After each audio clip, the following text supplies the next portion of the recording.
I don't want no oil, a spoil in my shoreline. I like fish much better than crud. I like birds and things, a creeping and crawling. Won't trade no more oil for blood.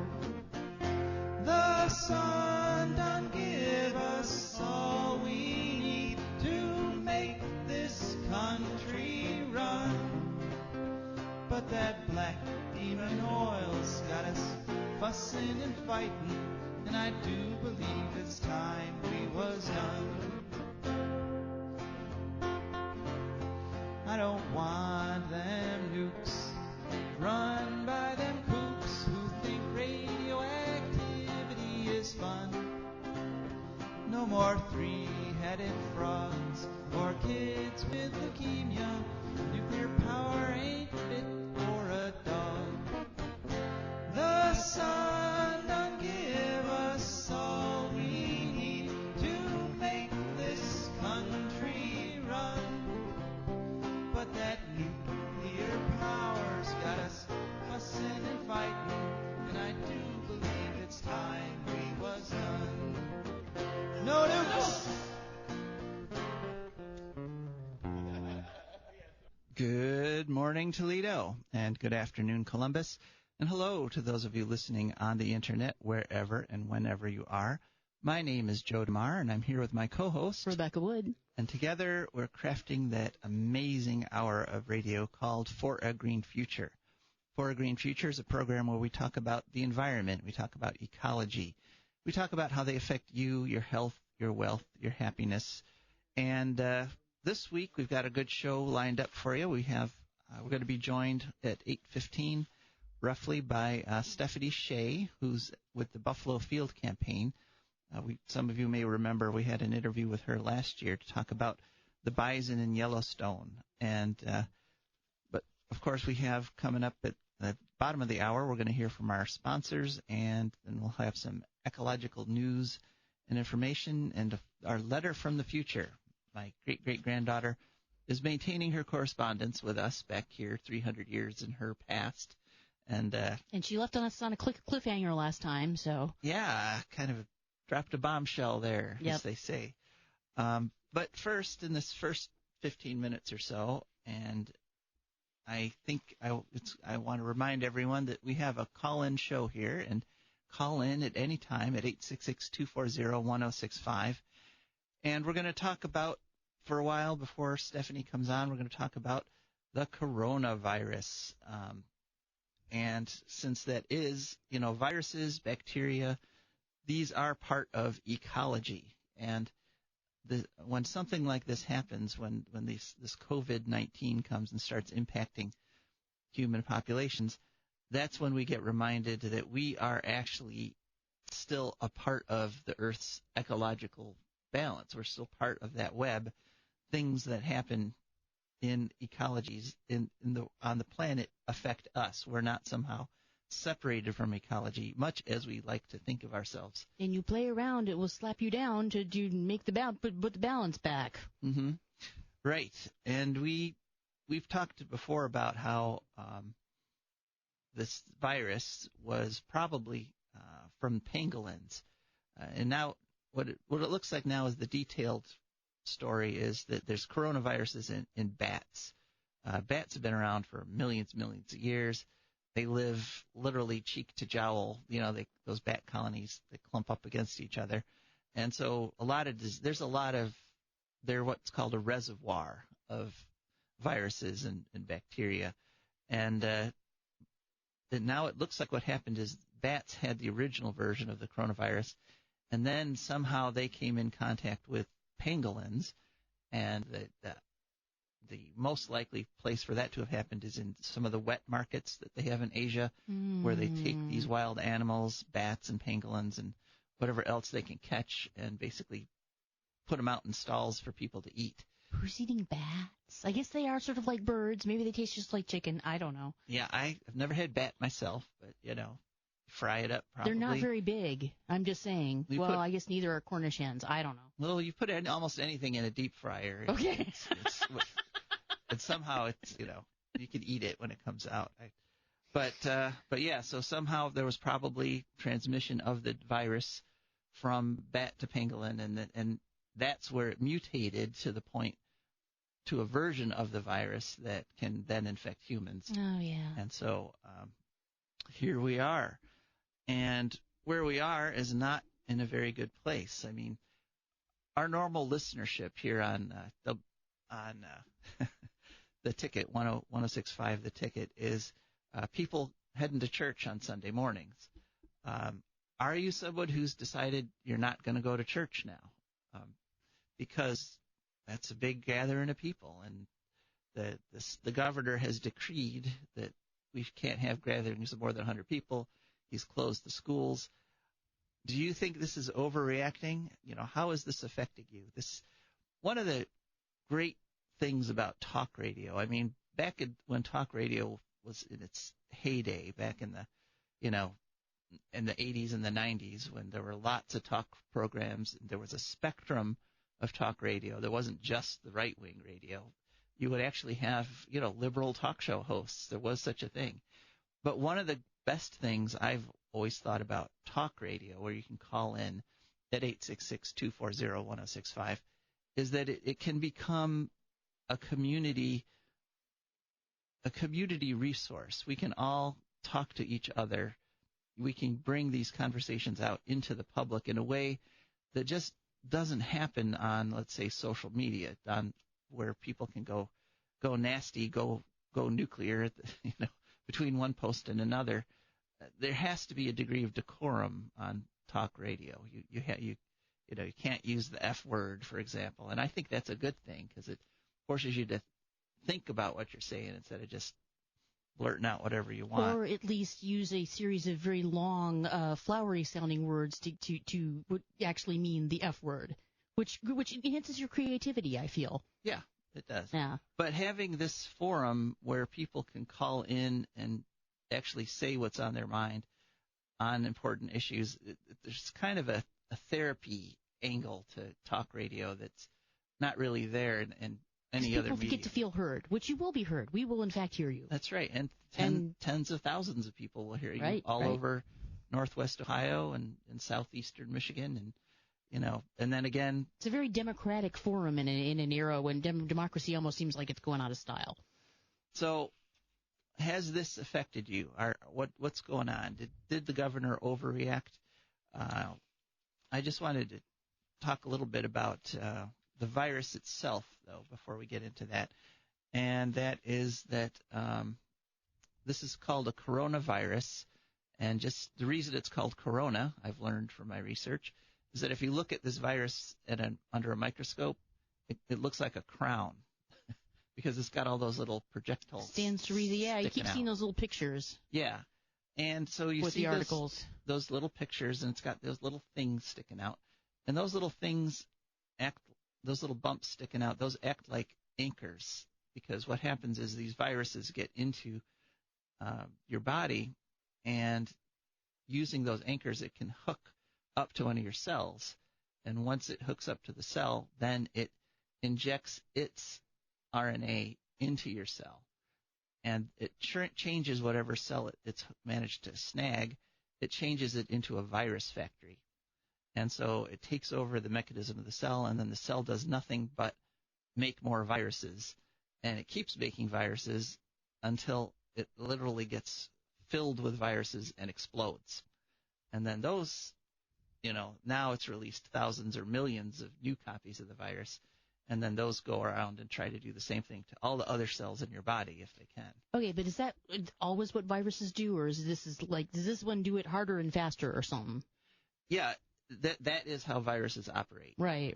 That's the standard virus procedure. Yeah. And yeah, this one does it harder and faster for a lot of reasons. One is they keep calling this a novel virus, a new virus. And so it's a virus, although there are other coronaviruses that affect humans. This is a new one, and literally nobody's got immunity to it. Right. There's been no previous viral infection that was close enough to this one that anybody on the planet has immunity. Which, the common cold is a virus. Yeah. Mm-hmm. And, most of us do all right with colds. Sometimes you end up in the hospital and then you get pneumonia because the hospital gives you pneumonia a lot of times. Mm-hmm. Mm-hmm. But because you would have been, you're fine, you're going to make it till you went into the hospital or the nursing home, basically. But probably, the common cold killed a lot of people until that may be how the Neanderthals went. They didn't have immunities to stuff. Well, actually, we have some Neanderthal DNA in our genetics. A little bit, yeah. That was specifically for immunities to certain diseases. Right, cool. All right. So we may have gotten our resistance to the common cold from the Neanderthals. But last time I heard, PBS was saying something different, but it was only theories because we don't know any Neanderthals. But disease and ecology, study of disease is a really important thing in ecology, in ecological sciences, because it has huge effects on populations. Typically, when populations get really high, that's when diseases kind of do their best because there's lots of carriers. And disease is often in nature something that will cause populations to rise and fall and crash. And the thing is that if you're a disease, you want to keep existing, like everything else in an ecological system. Everything is trying to perpetuate itself. Right. And so if you have a disease that is massively fatal, in other words, kills all its host, that's actually a dead end for the disease, because once all the hosts are gone, then it dies out too. Right. It can't reproduce itself. So diseases kind of attenuate themselves over time. When you get a new disease, it can be really terrible. But after some generations, this isn't going to really help us right, today here in Ohio. But over generations, diseases kind of tend to work out sort of we kind of get used to it. Like, okay, there's sickle cell. Sickle cell comes from, because sickle cell anemia is still a thing in people with African ancestry, basically because it gives you, the trait gives you immunity to Malaria, yeah. That's the M right. disease, mosquitoes. I was thinking, I was getting there maybe. Yeah. I was stuck on Minerva, which has nothing to do with it. No. Yeah, or there's a disease a lot of North Europeans have where you have too much iron in your blood, and it can be bad. It can even kill you if things go badly south. But the good news is it makes you, it gives you increased immunity to bubonic plague. Mm-hmm. Which was bad in Northern Europe at a certain point. That was a big one. Yeah. Bubonic plague does not play nice. It's a nasty.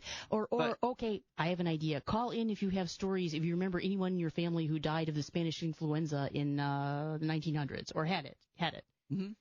Yeah, the early 1900s. Because I had a couple people in a couple family stories. One of my grandfather's brothers, apparently, I heard this from my great-uncle Merrill, rolled over in bed at one point. He'd had a perfectly good day, done a full day's work, eaten a good dinner, woke up a couple hours after sleeping, rolled over and told one of his other brothers who was in bed with him, "Don't tell Stanley I'm dying," and then did, right there. Yeah, that was a huge impact. That took out young, healthy people, which this is probably not mostly going to do. Right. From what we hear. Right. The stories are that right now I went online and I got some information from the American Society for Microbiology, which is a pretty good, pretty reliable source, I find. And it's looking like the mortality rate here in the United States is about 3.3%, which doesn't sound like a lot, and in fact... But everybody is getting it, so it's 3.3% of America, basically. Yeah, and there are a lot of us if everybody gets it, right? Just to put it in context, here in Ohio, if everybody in Ohio got it, that would be about 382,000 people who would then die. That's a respectable amount. Most people are going to at least know somebody. Yeah, that's a lot. And nationwide, if this virus spreads to the whole population, there will be about 9 million deaths, which is not something that we can just absorb easily. It's not It's okay. And am I right in thinking that, okay, there were bats and pangolins, okay, but what happened with Ebola virus, as I understand, is people were people's logging or whatever industrial stuff in it, or things had destroyed people's traditional way of living, so they were pushing deeper into places where there hadn't been as many humans as before. Mm-hmm. Yeah, I mean, that is part of what's going on, is we're going deeper into these forests, and we're predating. And not because of people's animals. Traditional ways of life, but because people's traditional ways of life have been taken away by major corporations and developments and things. Mm-hmm. Yeah, but new diseases crop up, on their own. That's true. And, even, yes, part of what's going on is we're stressing the environment, and so more of these diseases are appearing, and it's like we're going in after them. But even if we hadn't done that, diseases would appear. The problem in this society is that there's no recognition of biology when in regards to economy. Right. And so our economic system has us circulating from continent to continent in ways that, and congregating in these huge unnatural groups in ways that can make the spread of disease incredibly fast. And global, this what could have been a small outbreak in an isolated province in China now has become a global pandemic because of the way we. Plus, it's a very, how pandemics move through your society has a lot to do with how good is a society for everybody. Does everybody have medical care? Does everybody have food? Because this is what has happened throughout history. A lot of people, more people die who don't have good nutrition, for example. Yeah, I think that this has really shown up the weakness of our healthcare system. It's, This is why we are all our brother's keepers, because if our brother gets very, very sick, there goes the whole family. Right. And so now we have drastic measures. Now we have people, Trump has banned. Now we have Trump has banned travel from Europe, and for a while there, again, this lack of understanding of biology. He banned travel from Europe, but not from the UK. Except for people can travel from Europe to the UK, so that's a problem. Right.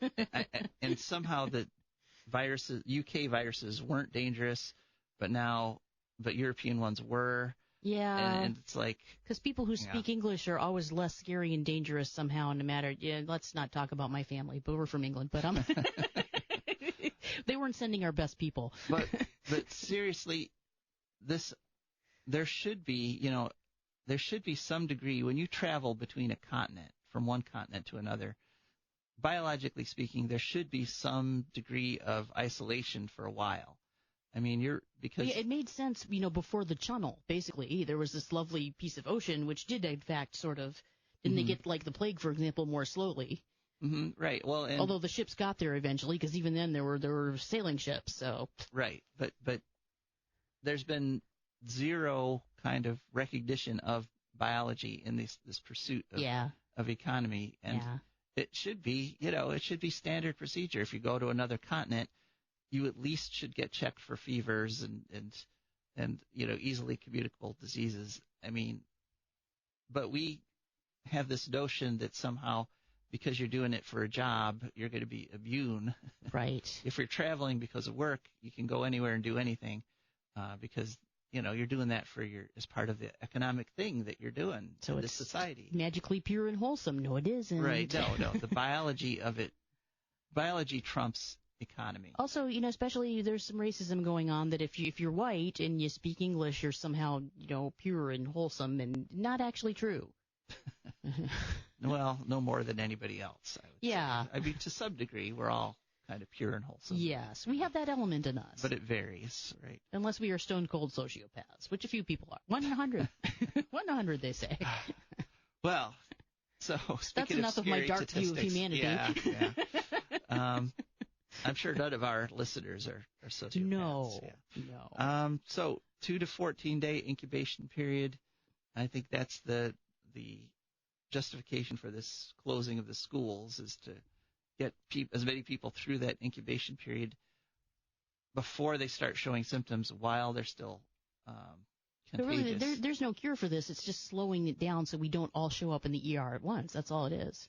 Well, true. Although I have heard some research, I have heard some doctors saying that the retrovir medicine that's used to treat HIV Uh-huh. does look like it's effective Oh, good. in treating Okay. A little this progress disease. then. So, But even that's an arms race, even with HIV, isn't it? Because the thing mutates.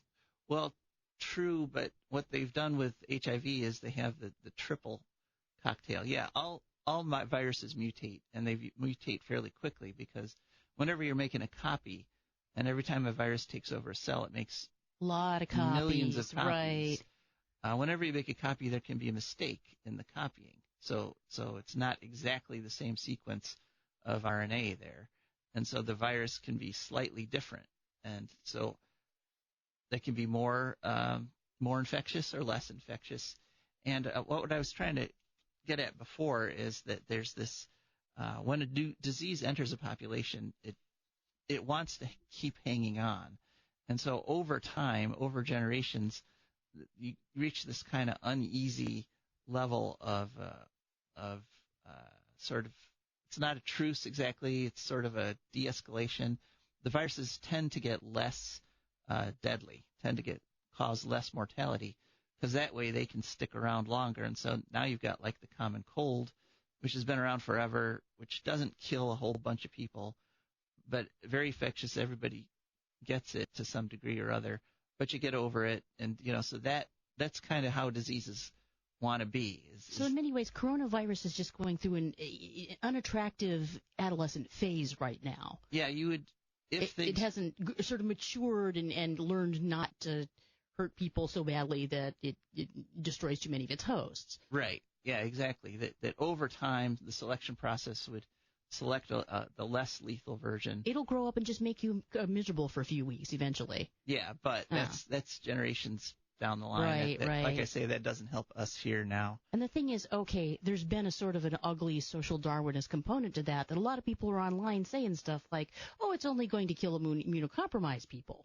or old people or people in bad health. Okay, the problem is, in Western Civ, we have this thing where we like to preserve people's lives if at all possible. Mm-hmm, true. Which it is in many ways okay. It sounds like counterintuitive, but it's been a big survival advantage for us. We in the beginning of our lives, we're not strong or fast or didn't have big teeth or claws or things, but if one of us got hurt, we could drag that guy into the tent and give him some herbs or something, take him to the bone setter, and he and all his knowledge and skill would survive, and that helped us survive as a species. So right, that's why the vast majority of us aren't sociopaths. Exactly. Yeah. The take care of each other society thing is deep in our nature. For good reason, because people have useful skills and knowledge that they can keep contributing to the pool. Well, and some anthropologists mark the start of civilization with the start of medicine.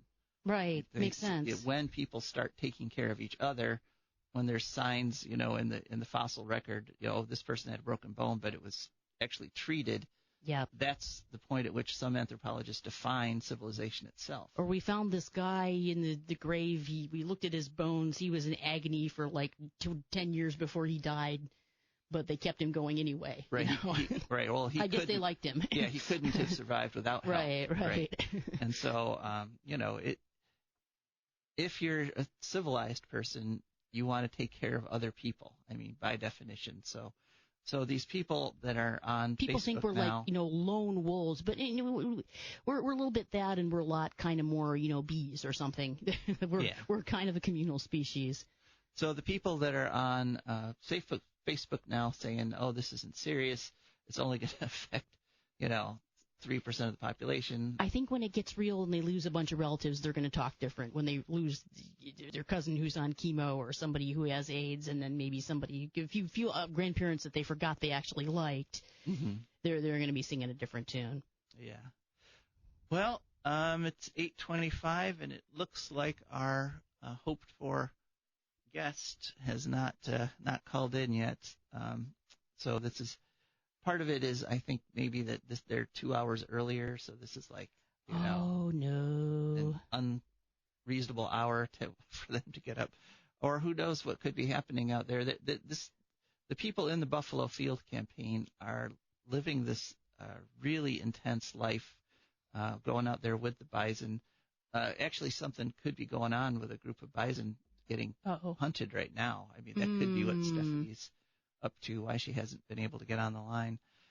But just leave a few more. There are not that many, but leave a few more, and you can maybe hunt them later. Let them build up a little more. It's cool. Well, it's exactly. Cool. I mean, the bison were in the millions. Or if you want a thrill, just be in the same field with a bison. That's scary.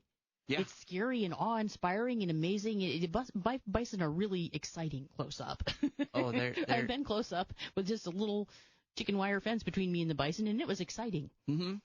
Oh, yeah, and had they wanted, chicken wire isn't much. Yeah. Yeah. Well, maybe it was actually chain link fence, but still, it bowed way the heck out when it was still a little exciting. Mm-hmm. Oh, yeah. Yeah, I spent some time with the Buffalo Field campaign many years ago, and went out in the field with the bison. And I remember we were watching this one lone bull, by himself. And so we were sitting in a car, watching him up on a hillside, and it was off there. And then we'd start talking to each other, and we'd look up again, and he was like 50 feet closer.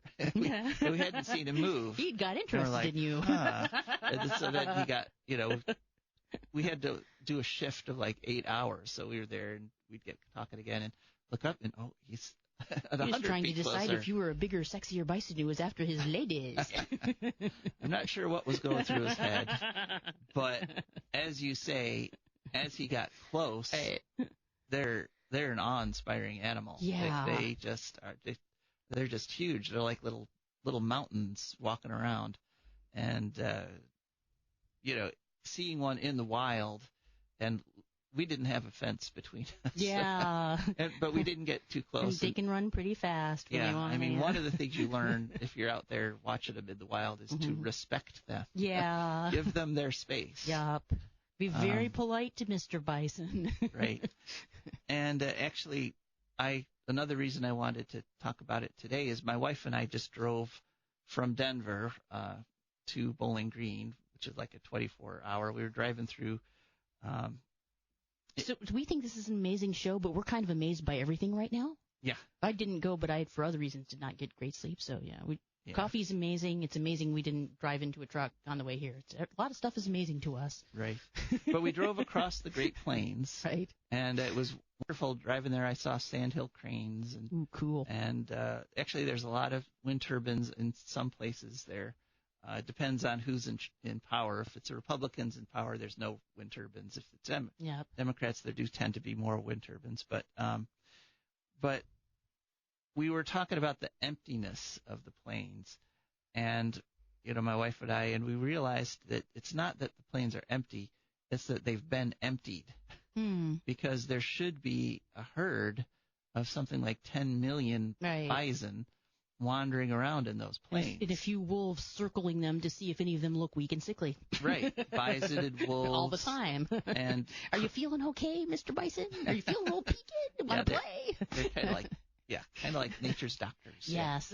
Except for, But, and there should be huge farms of prairie dogs. Yeah. That there should be a lot going on the plains. And we saw a little taste of that because they're near Kearney. There were thousands of the sandhill cranes. Some of them are doing their mating thing where they jump up and flap their wings and do their little dance on the way there. On the way back, it had snowed and all the birds went south again. It was like they're saying, "Oh, dang, winter's back, party canceled." But it's not so much we realize that the plains are empty as that they've been emptied. Right. And that is a terrible thing. I mean, we should not have decimated the native flora and fauna of North America just to put our stuff there. I mean, we need to make a space for them, and we need to have bison in our ecosystems. There's a lot of species that depend on bison, even things you wouldn't think of, like there's little frogs that need bison hoof prints to make little puddles to Lay eggs in. Lay eggs yeah, in. saw that one coming. So right. So because amphibians like the shallow water. Right. So that's why, I think it's important we hear what they're doing out there in the Buffalo Field campaign, where they're trying to protect the last genetically pure herd of bison in North America. And we'll have to get Stephany back on. We'll have to see what happened this week and have her back on next week, hopefully. But these are the risks you run with live radio. And another risk that we run is opening the mic up to the public. I mean, we don't know what you folks are going to say, but anybody know anything about bison? Because our bison lady canceled on us. Well, we did have. I was hoping we would get some people calling in. Specifically, a group of students from Bowling Green State University went and spent some time with them with the Buffalo Field campaign this past fall. Oh, cool. And Your phone is doing something. Yeah, actually, could you take the mic for a second? Sure. Yeah, so this week I was watching PBS, and we've talked here a lot about Native peoples and the link between them and ecology. And I remembered the album Bitter Tears by Johnny Cash, which I think we're about to get our Bison after all, which is really cool. But yeah, it was a whole album he did about Native Americans and their situation, including, I guess he wrote it with a guy named Peter Lafarge, who wrote 5 of the songs. Had the Battle of Ira Hayes about the hero of Iwo Jima, who was a Pima Indian who died of alcoholism. Because it's hard being a Pima Indian because the government has taken away all your water. Oh, Joe's back! Yay! I'm back, and hopefully, if everything goes well, Stephany will be joining us after all. I told the people we might get our bison expert back. All right. So, yep. That Kearney fellow you were talking, Kearney, Nebraska, named after a general who I think was involved in the massacre at the Sand Creek Massacre. Oh, really? Which was very, very nasty. I think that was the one where there was the little chief with the old people and the children standing there waving the American flag singing the anthem, and they mowed them all down anyhow. Well, now that wasn't good. Now Kearney, it prides itself on being the sandhill crane capital of the world. What is it with them and sand? I don't know. So there's a little progress there anyway. Good, they're taking pride in. That's a better thing to focus on. Yeah, definitely. Stephany, are you with us? I am. Hello. All right, great. Hello. Thanks for calling. Yeah, we may not be able to talk quite as long as I had hoped because we got a little bit of a late start here, but I wanted to have you on because there's been some developments in the whole Bison Yellowstone Park situation, and I wonder if you could first tell us a little bit about your organization, what you're doing, what you folks are up to, and then let's talk about what's happening right now in Yellowstone. Sure. Well, we are Buffalo Field Campaign. We're the only organization that works every day in defense of the last wild buffalo, the so-called Yellowstone herds. They are all the descendants of the 23 survivors of the 19th century, and today they are still facing a lot of the same issues, genocide in particular. Let's be clear. We are here based in West Yellowstone, Montana. We formed in response to the slaughter of 1996-97 when over 1,084 buffalo were killed simply for migrating into Montana. Buffalo Field Campaign was formed by videographer and activist Mike Meese and Lakota elder Rosalie Little Thunder, and we run daily field patrols. We're out in the field every day, morning, afternoon, into the evenings when necessary, monitoring the buffalo's migration, standing with them on the ground that they choose to be on, and documenting all actions made against them. We've had some change on the landscape over the past 23 years. We've been here for 23 years now, and but yet the slaughter continues. And as of right now, today, over 400 buffalo have been killed in the name of this so-called Interagency Bison Management Plan, which was developed mainly in the interests of the livestock industry, and has actually no benefit for wild migratory buffalo. And so here we are today, still trying to fight for their right to roam. Mm-hmm. Cool. Yeah, I was just talking about my wife and I just drove from Denver back here to Ohio, and one of the things that is there in a lot of there's a lot of fields, but there's a lot of feedlots. There's a ton of cattle being raised on the plains right now, and there's so many cattle all over the central plains that it seems to me that the few bison that are left should be much more precious than those cattle, and yeah. we should be protecting the bison, and because we don't really need that many cattle. I mean, demand for beef has actually been dropping, and so this whole idea that we sacrifice the last of the wild bison for these very, very common cattle seems to be kind of upside down. It is upside down, for sure. There's not a lot in this culture that makes much sense. Mm-hmm. But cattle is king, and these cowboys have been in charge for a really long time. I mean, whether you're a wolf or a grizzly bear or a buffalo or even a native person, the cattle industry has been coming at you for a couple hundred years now, and they're still doing it, and they still have power, and that's that's got to change. I mean, that's the thing that we keep running our heads into a brick wall over, is the power of the livestock industry. Mm-hmm. But you have managed to make some changes. I mean, we have at least carved out a place. I mean, the numbers they've chosen to maintain are not terribly large. I mean, they seem too small to me. But they are at least acknowledging that, okay, we will allow some of these bison as opposed to literally just exterminating the last herd.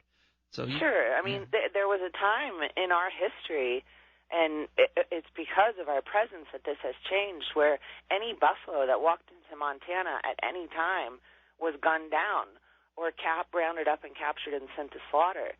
But now we've secured habitat outside the park within Montana.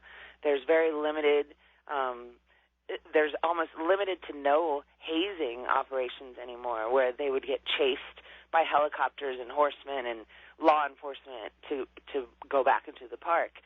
Mm-hmm. Now we get to spend calving season just being with buffalo, watching these calves be born and grow instead of watching them being run down by helicopters. So there's definitely been some change. It's on an immediate level, it's significant. On a larger scale, if you look at the entire continent and what has happened over the last 200 years, we've got a long way to go.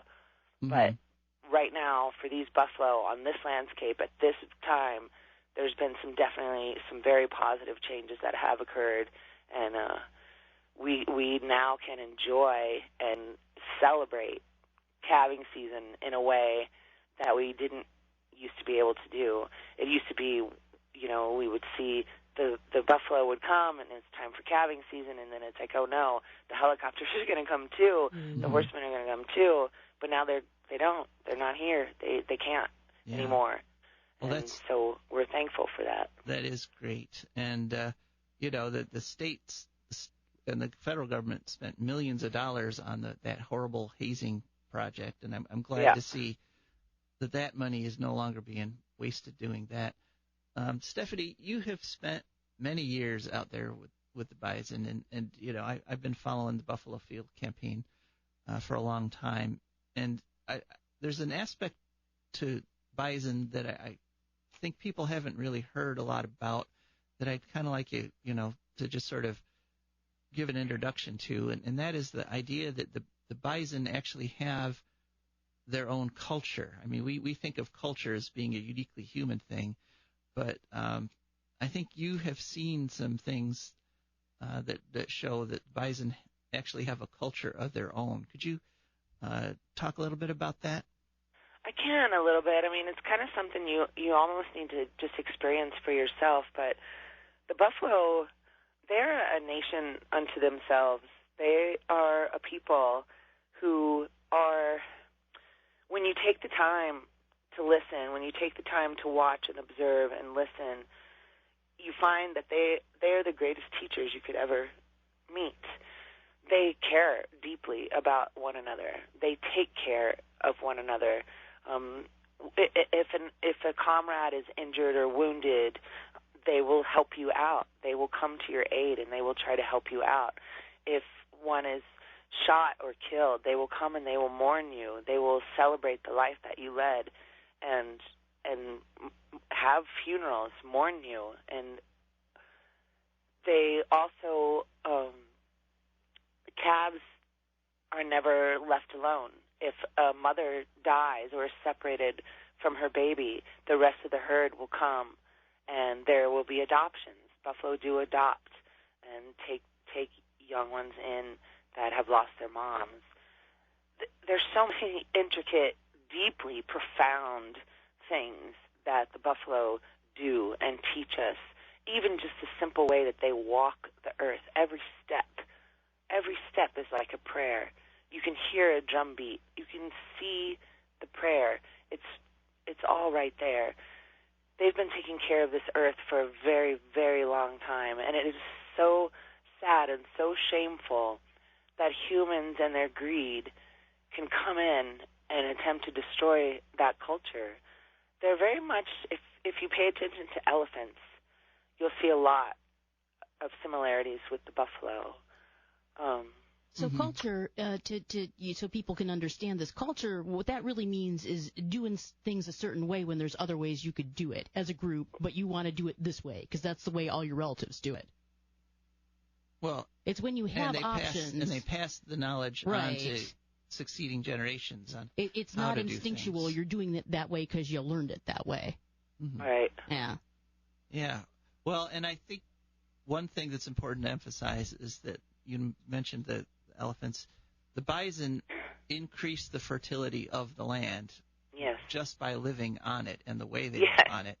And we actually benefit from that increased fertility. I mean, one of the things as we were driving I-80 from Denver to Bowling Green is that, there's millions and millions of acres that are just shaved, because they were used for corn or they were used for wheat, and they've just destroyed. Yeah, just spent the whole winter as just this shaved dirt landscape. And doing agriculture that way every year robs the soil of nutrients. The soil is getting poison. Less and Absolutely. less, and it's getting But if we worked with and could allow the bison back onto that landscape, they would keep the soil fertile. They would keep the country abundant.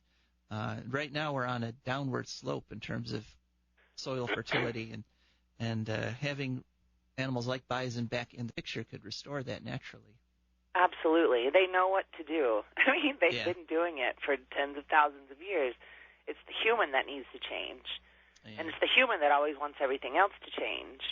So I'm guessing but it's the human who needs to change and get out of their way, and they know what to do, and they will help heal the wounded land. Besides helping with things that come out of bison, I'm guessing that maybe did their hooves help because, punching little holes in the soil helps plants? Sure. I mean, the way that they walk, the way their hooves are shaped, it simply helps till the earth in a gentle way, not like a plow, but just this gentle way that just kind of shapes the ground so that the water can kind of catch there, and so that the little plants and their little roots can come up through there. Yep. I mean, they're perfect beings. Mm-hmm. It's so hard to put that into words, but they're perfect beings. Everything they do is a gift. Every move that they make has a purpose. Mm-hmm. Okay, well, Stephany, so could you tell us a little bit about what's happening right now with the bison? What's the current situation? The current situation is pretty dire, especially over on the north boundary in the Gardner Basin, where Yellowstone National Park has a capture facility where they round up buffalo every year and ship them to slaughter in order to appease Montana livestock interests. So far this year, through both hunting and capture, over 400 buffalo have lost their lives, and that's been in just about the last month. There was a very slow start to winter, so there was a very slow migration, and as soon as the buffalo started showing up, all hell broke loose. And so a lot of buffalo have been rounded up for capture in the trap over in Yellowstone and are being shipped to slaughter. We've got patrols over there right now. In fact, I'm heading back over there for a week tomorrow. And there's been a lot of hunting taking place on the landscape, too, just outside the boundaries of Yellowstone. So these buffalo, and it's, less than 6 weeks away from calving season. Calving season is going to start in just about a month. It will begin.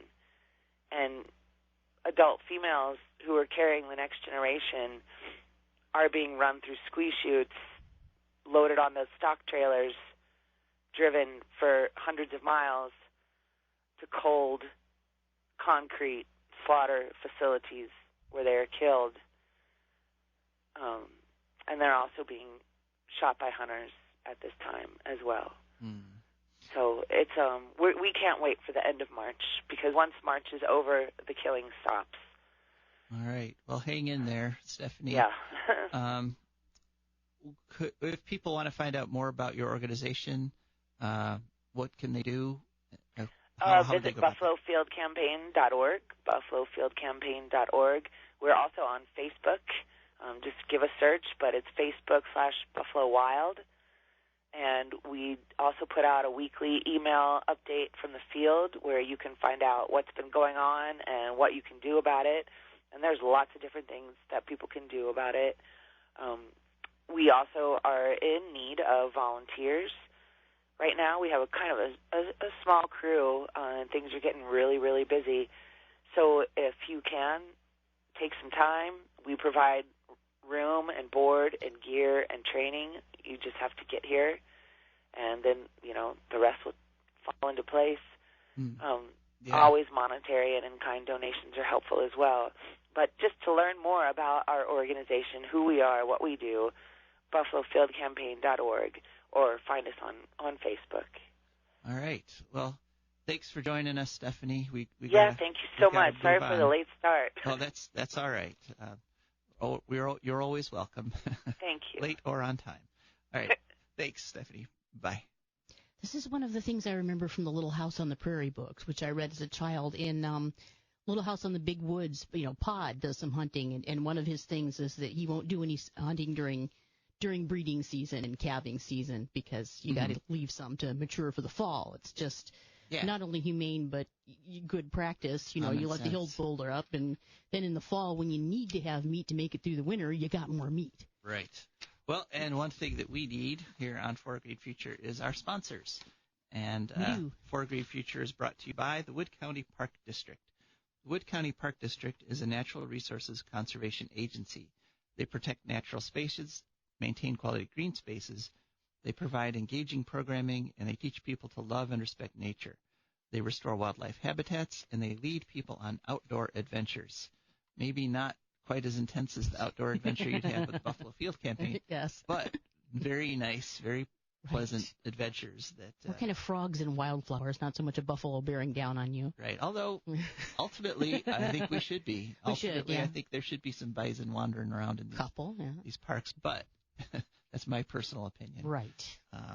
But it's not my opinion. It's fact that the Wood County Parks protect 20 parks and nature preserves all around Wood County, and they're all open from 8 a.m. to 30 minutes past sunset every day of the year. And you can get a hold of them by calling them at 419-353-1897, or you can go to their website, wcparks.org, or, and I recommend this, download their nifty app. Go to the App Store and search for WC Parks, and then you will get updates on events and things that the Wood County Parks are doing. And it's just a great resource for this region, the Wood County Park District. And, of course, we're also brought to you by our sponsors, people who've gone to patreon.com, and we thank all our sponsors profusely. So you just go to patreon.com and you search for A Green Future. There's different levels of membership. We couldn't be bringing you this show without our patrons, and we're grateful for each and every one of them. And let's see, how are we doing for time now? We are racing along. So I think we're going to go ahead and read our letter from the future now. Oh, yes. Yay. As you recall, my great-great-granddaughter Marie I informed us that she was pregnant last week. So Here's this week's letter. What happens in Mars does not always stay on Mars. Apparently not. Dear GGG, I am every day torn between joy and anxiety. I haven't yet told Michael or anyone else about my pregnancy. In fact, part of my anxiety is, should I even tell Bill Ryderson, the father? He is on Mars, and it's quite impossible for him to come to Earth to have any kind of role in raising our child. As a second-generation Martian, he couldn't live in Earth's higher gravity. Aside from that, do I want such a man raising my child? With hologram technology, he could be a daily virtual presence, but he has proven himself to be a ruthless person. He ran the Mars colonies like a cult, and he was ruthless in getting what he wanted. He broke all kinds of ethical and scientific rules and conventions in his plan to rapidly terraform Mars. You could argue he was trying to achieve a greater good, a second planet in the solar system where people could live in open air. But his headlong rush to get what he wanted nearly wiped out the entire colony. It's a miracle no one was killed. There is also the question of genetics. As a second-generation Martian, a whole host of genes operate differently for Bill than they do for Earthbound humans. How that will translate for our child, no one knows for sure, since this is the first time a child has been conceived on Mars, carried through space, then brought to term on Earth. I've been to the doctors, and medically at least, my child is developing normally. The camp obstetrician is overjoyed to have a case to work on, and such an interesting case. She wants to see me every day, but even though our medical tests are much more accurate and less invasive than yours, I shudder to think about amniocentesis. There is still such a thing as too much testing. We've agreed on a 3-day-a-week schedule. But the joy of having a healthy child growing inside me is rapidly overwhelming all other emotions. It's actually much harder for couples to conceive in my time than in yours. One reason there's only 2 billion people now is that genetic damage and pollution from your time is still affecting the human race. So now, if a child is conceived, it's a joy to everyone. Pregnant mothers in our time are treated with almost a kind of reverence. I have to say, after all the notoriety I've had over the past few weeks, I'm not looking forward to that. But I am looking forward to being a mother. I already know he will have your curly hair, great-great-grandpa. This will be the first child in this generation, and I love him already. Love to you too, GGG. All right, next week. Marie I. Aw. So that's a really nice letter from my someday-to-be great-great-granddaughter, Marie I. There we go. All right, well, we are racing along, and we're a little bit out of order here. And now I wanted to update you a little bit on some eco news that you may not have heard in other places, some important environmental information. The news cycle has been dominated by the one subject lately. Yeah. It's a problem. Right, and there are other things happening. Although understandable in some ways. True. And we gave it our, degree of attention that I think was appropriate. Yeah. But now on to some other stuff. One of the most important stories that's developing is, and it's a repeat of a story from 2019, unfortunately, and that is that there's already drought in California again this year. In fact, it was the driest February on record in much of Southern California, the San Francisco-Sacramento area. They had 0.2 inches of rain when the normal amount of rain in February is 8.2. So they got 1/40th the regular amount of rainfall. Now, also something that happened to them just this past week in the Sierra Mountains is an incredible snowfall. And you'd think that would help, but the snowfall is all on the downward side of the Sierra Mountains. Well, actually, it's wild. I got this from the National Weather Service's Twitter account. Actually, they have a little GIF of the projected snowfall, 2 to 5 feet, which is, falling at like 2 to 4 inches an hour, which is incredible. But what you see is that the San Francisco, Sacramento, that area is still perfectly dry, no precipitation there. But up in the mountains, you can almost see the individual mountain peaks reflected in these projected snowfalls. The snow is falling way up in the mountains and going actually downwind of the mountains.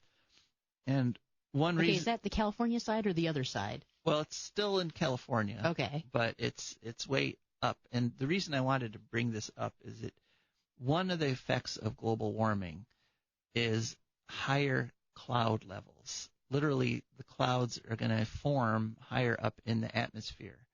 Now, if you remember your earth science, the way things usually work on the coasts is you get the clouds forming out at sea, they get blown inland, they hit the mountains, and they drop their precipitation on on that side of the mountain. And so you can have these lush green ecosystems with lots of trees and lots of stuff. And then you have the rain shadow, it's called, which is the desert on the other side of those mountains. Radio. And that's where you have plants and animals that are adapted to very little rainfall.